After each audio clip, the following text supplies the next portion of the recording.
भाजपचं सत्तेत पुनरागमन झाल्यानंतर संविधान बदलणार असल्याच्या आरोपांना उपमुख्यमंत्री देवेंद्र फडणवीस यांनी नागपुरात प्रत्युत्तर दिलं आहे।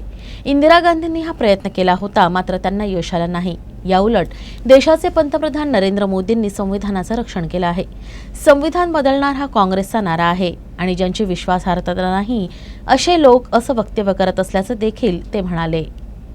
माननीय प्रधानमंत्री महोदयांनी अतिशय स्पष्टपणे सांगितलेलं आहे की डॉक्टर बाबासाहेब आंबेडकरांचं संविधान होतं म्हणून चहा विकणारा पोरगा आज देशाचा प्रधानमंत्री झाला आहे। ज्यावेळेस मोदीजींची निवड NDAचे प्रमुख म्हणून झाली त्यावेळी त्या ठिकाणी मोदीजींनी पहिल्यांदा भारताच्या संविधानाची पूजा केली आणि त्यानंतर मोदीजींनी आपलं पद स्वीकारलं।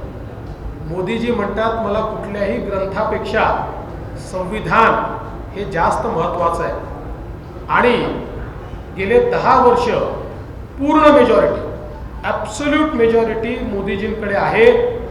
पण मोदीजींनी संविधानाचं रक्षण केलं, संविधान बदलण्याचा विचार देखील केला नाही। इस बात का जवाब भी देना मूर्खतापूर्ण है। अरे भारत की खून में लोकतंत्र है।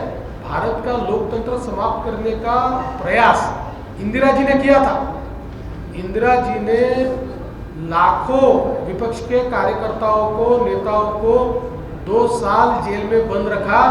बावजूद उसके इंदिरा जी भारत का लोकतंत्र समाप्त नहीं कर पाई, कांग्रेस भारत का लोकतंत्र समाप्त नहीं कर पाई। ये भारत का लोकतंत्र कोई समाप्त नहीं कर सकता और मोदी जी तो इस लोकतंत्र के पुरोधा है।